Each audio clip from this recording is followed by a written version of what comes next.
Well, what is it, Mrs. Madison? Doctor, I'm really very nervous. Is your problem primarily sexual? Yes, it is. Then we will merely talk like two adult intelligent human beings about your sexual problem. That is all. I know that's what's making me so nervous. Would it be easier if I ask you a few more questions? It would, and it'd be a lot easier if I could wear my hat. Your hat? I'd appreciate it. Go right ahead. Thank you. Mrs. Madison, does your husband share your bed with you?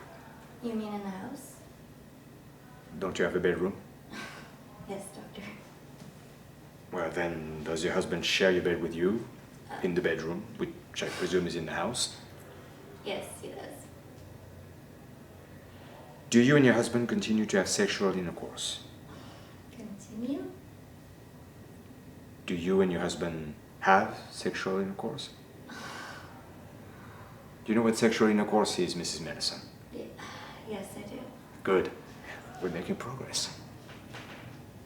Well, then, do you and your husband have sexual intercourse?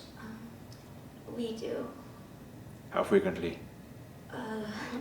It's hard to tell. It's hard to tell. Don't you know when you and your husband have sexual intercourse? Not all the time. Mrs. Madison. I know it sounds incredible, but it's the truth. Dr. Fish, I desperately need your help. My whole sex life is an absolute mess. It's driving me to a brisk of a nervous breakdown. Okay, just calm yourself. Okay, just calm yourself. Let me ask you this. Do you find your husband physically attractive? Yes, I do. And dressed as well as dressed? Doctor, I can tell you very frankly that there is no ambivalence in my attitude towards my husband's sex. And when he is undressed, naked as he were, I am not at all repelled by the visual sight of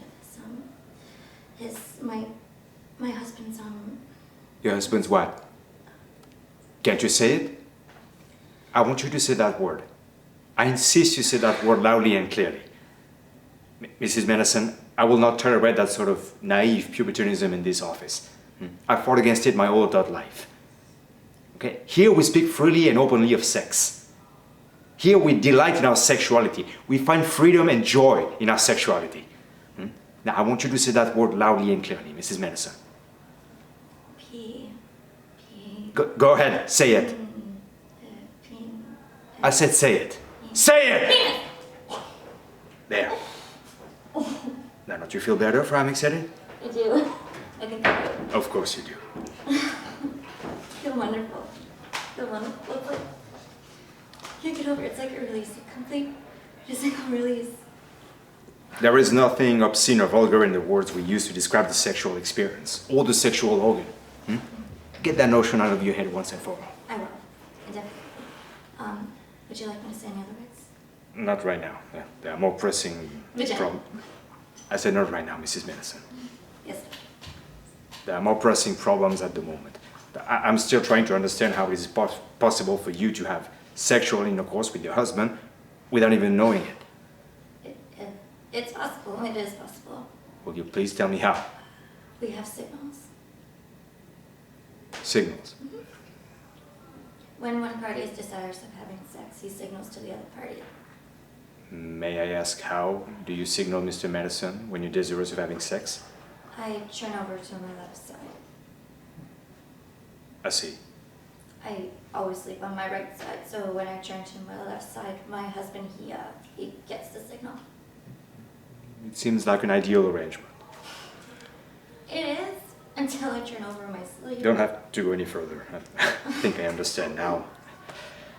And may I ask, how does Mr. Madison signal you? He clicks his tongue. Mrs. Madison, did it ever occur to you that it would be far less confusing if you spoke about having sex instead of you turning and your husband clicking like that? I know. I'm actually ashamed to admit it. We don't really talk about sex. May I ask why not? My husband, he says what goes on in his pants is his own business. Your husband is beginning to strike me as a most extraordinary man. Yes. It's very extraordinary.